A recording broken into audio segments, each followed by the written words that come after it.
Good morning and welcome to our thought for the day for Friday the 3rd of April. It's great to be sharing with you once again.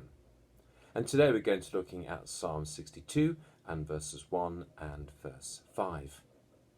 And verse 1 says this: "Truly my soul finds rest in God. My salvation comes from him." I've been asked twice so far this week about what God might be teaching us through this current crisis. It's a very difficult question to answer. Some people zoom in immediately on judgment, and I've read a great couple of articles by Tom Wright and Ian Paul putting the whole judgment idea into a biblical context.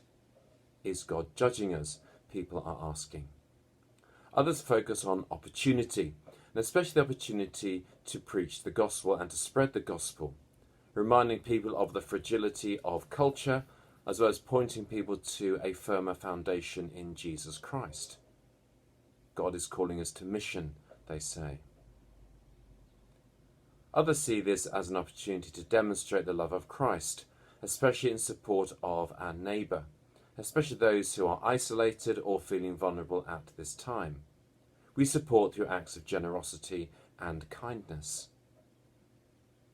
God is encouraging us to be the church, to be the body of Christ.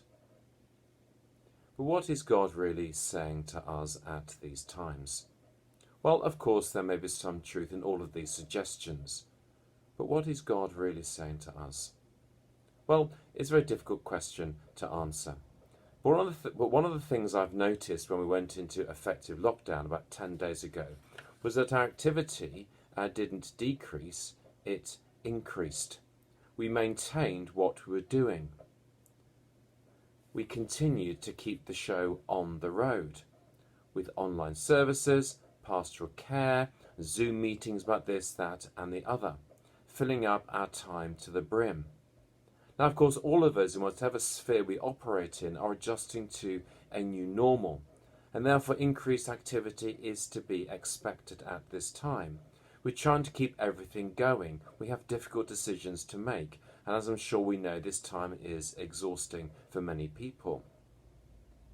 However, as this crisis goes on and continues, I do wonder if one of the things that God is nudging us towards is not increased activity, but decreased activity.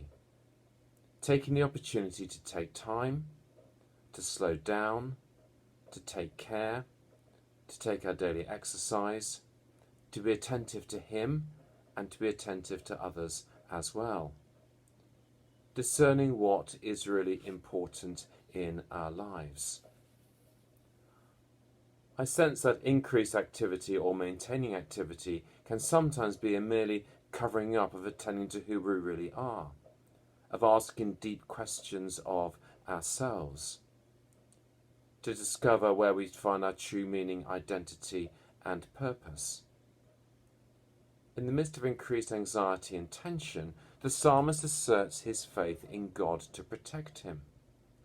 While life is full of anxiety for the psalmist, he also relaxes into his relationship with God. Despite the things that conspire against him, he trusts in the Lord, and he waits for the Lord.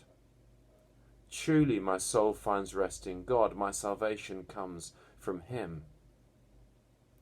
I've heard people say that when we return to a new normal, or indeed a new normal, then we'll do things differently.